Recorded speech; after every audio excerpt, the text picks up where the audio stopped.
ನಮಸ್ಕಾರ ಎಲ್ಲರಿಗೂ. Welcome to happy creation fashion design ಸ್ಟುಡಿಯೋಸ್ಗೆ ಸ್ವಾಗತ. ನಾನು ನಮ್ಮ ಸಂತೋಷ್ ಕೆ. ಇವತ್ತು ನಾನು ನಿಮಗೆ ಸ್ಲೀವ್ಸ್ನ ಕಟ್ ಮಾಡೋದು ಹೇಗೆ ಅಂತ ಹೇಳ್ಕೊಡ್ತಾ ಇದ್ದೀನಿ. ಓಕೆ, ತಾವು ನೋಡ್ಬೋದು ಇಲ್ಲಿ ಸ್ಲೀವ್ ಲೆಂತ್ ಇದು ಡೌನ್ ಎಷ್ಟು ಆಗಬೇಕಂತ ನಾನು ಈ ಚಾರ್ಟನ್ನು ನಿಮಗೆ ಇನ್ಸ್ಟಾಗ್ರಾಮ್ ಕೂಡ ಹಾಕ್ತೀನಿ, ತಾವು ನೋಡ್ಬೋದು. ಓಕೆ, ನಾವೀಗ ಡ್ರಾಫ್ಟಿಂಗ್ ಮಾಡೋಣ. ನಾನೀಗ ಮಾಡ್ತಾ ಇರೋದು ಸ್ಲೀವ್ಸು ಎಲ್ಬೋ ಸ್ಲೀವ್ಸು. ಫಸ್ಟು ಒಂದು ಸೈಟನ್ನು ಹಾಕ್ಕೊಳ್ಳಿ ಹೀಗೆ. ನೆಕ್ಸ್ಟು ಸ್ಲೀವ್ ಲೆಂತ್ ಬಂದುಬಿಟ್ಟು 10 + 1 ಇಂಚು 11 ಇಂಚಸ್ ತೊಗೊಳ್ಳಿ. 10 + 1 11 ಇಂಚಸ್ ತೊಗೊಳ್ಳಿ. ಎಲ್ಬೋ ಸ್ಲೀವ್ ಲೆಂತ್ ಬಂದುಬಿಟ್ಟು 10 ಇಂಚ್ ಇದೆ ರೆಡಿ, + 1 ಇಂಚ್ ಆ್ಯಡ್ ಮಾಡಿ ಒಂದು ಸೈಟನ್ನು ಹಾಕೊಳ್ಳಿಗೆ. ಎಲ್ಲ ಸ್ಲೀವ್ಸು ಈಗ ಮಾಡ್ಕೋಬೇಕು.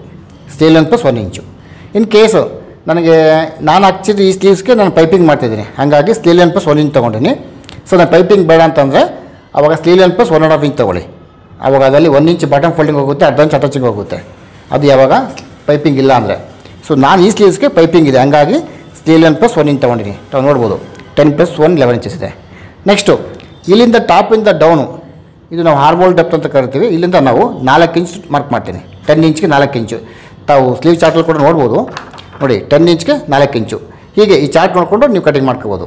ಓಕೆ, ಇಲ್ಲಿಂದ ಡೌನು 4 ಇಂಚ್ ಡೌನ್ ತೊಗೊಂಡು ಸ್ಟ್ರೈಟನ್ನು ಹಾಕ್ಕೊಳ್ಳಿ. ನೆಕ್ಸ್ಟು ಫಾರ್ಮುಲಾ ಬಂದ್ಬಿಟ್ಟು ಹಾಫ್ ಆರ್ಮೋನ್ ರೌಂಡ್ + ½ ಇಂಚ್, ಇದು ಫಾರ್ಮುಲಾ. ಹಾಫ್ ಆರ್ಮೋನ್ ರೌಂಡು 8 ಇದೆ, 16 ಇದೆ, ಅದ್ರಲ್ಲಿ ಹಾಫ್ 8 ಆಗುತ್ತೆ. 8 + 1.5 ಇಂಚ್ ಏನು ಫಾರ್ಮುಲಾ ಇದು? ಹಾಫ್ ಆರ್ಮೋನ್ ರೌಂಡ್ + 1.5 ಇಂಚ್, ಇದು formula. Next half sleeve round + 1.5 inch, ಇದು ಫಾರ್ಮುಲಾ ಇದೆ. ಹಾಫ್ ಸ್ಲೀವ್ ರೌಂಡು 5 ಇಂಚ್ ಇದೆ, + 1.5 ಇಂಚು ಸೈಜ್ ಅನ್ಕೊಂಡು ಹೋಗುತ್ತೆ. ಓಕೆ, ಇಲ್ಲಿಂದಲ್ಲಿಗೆ ಹಾಫ್ ಆರ್ಮೋನ್ ರೌಂಡ್ + 1.5 ಇಂಚು, ಇದು half sleeve round + 1.5 inch. Okay, ಇದು ಫಾರ್ಮುಲಾ. ನೆಕ್ಸ್ಟು ಈ ಕರ್ವ್ ಶೇಪ್ ತಗೊಂಡು ಈ ಔಟ್ಲೈನ್ ಜಾಯಿನ್ ಮಾಡ್ಕೊಳ್ಳಿ ಹೀಗೆ.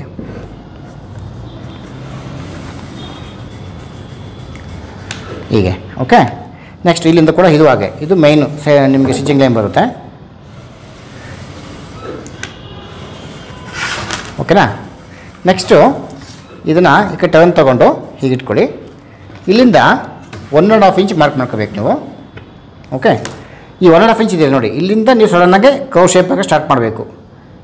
ಈ ಥರ ಆರ್ಮೋನ್ ಶೇಪ್ ಹಾಕಿ ಸ್ಟಾರ್ಟ್ ಮಾಡಿ ಹೀಗೆ. ಈ 1.5 ಇಂಚಿಂದ ಸಡನ್ನಾಗಿ ಮೇಲಕ್ಕೆ ಹೋಗಬೇಕು. ಮೇಲೆ ಹೋಗಿ ಈ ಥರ ಈ 1.5 ಇಂಚಿಗೂ ಟಚ್ ಮಾಡಿ ಕರೆಕ್ಟಾಗಿ ಹೀಗೆ.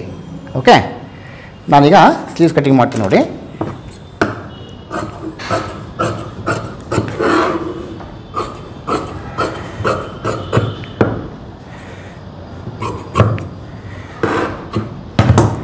ಓಕೆ, ಈಗ ಇದನ್ನು ಟರ್ನ್ ತೊಗೊಳ್ಳಿ. ಇದರಲ್ಲಿ 2 ಲೇಯರ್ ಇದೆ ನೋಡಿ. ಫಸ್ಟ್ ಒಂದು ಲೇಯರು, ಇಲ್ಲೊಂದು ಲೇಯರ್, 2 ಲೇಯರ್ ಇದೆ. ಫಸ್ಟು ನಾನು ಫ್ರಂಟ್ ಆರ್ಮೋಲ್ ಶೇಪ್ ಕಟ್ ಮಾಡ್ತೀನಿ. ಫಸ್ಟ್ ನಾನು ಹೀಗೆ. ನೆಕ್ಸ್ಟು ನಾನೀಗ ಬ್ಯಾಕ್ ಆರ್ಮೋಲ್ ಶೇಪ್ ಡ್ರಾಫ್ಟಿಂಗ್ ಮಾಡ್ತೀನಿ ನೋಡಿ. 1.5 ಇಂಚ್ ತನಕ ಈಕ್ವಲ್ ಆಗಿ ಹೋಗಬೇಕು ಇದು.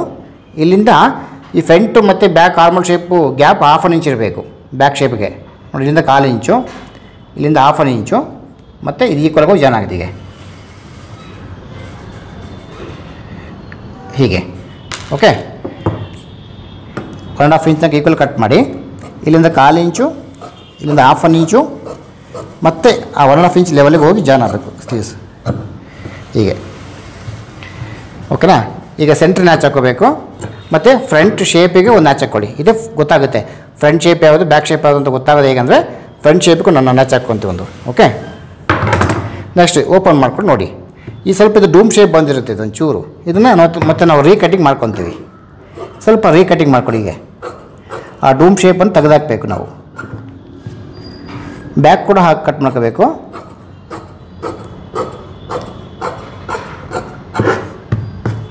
ಮತ್ತು ಆ್ಯಸ್ ಇಟ್ ಈಸ್ ಫ್ರಂಟ್ ಪಾರ್ಟ್ಗೆ ನ್ಯಾಚ್ ಹಾಕ್ಕೊಳ್ಳಿ.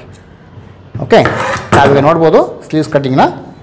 Okay, thank you very much.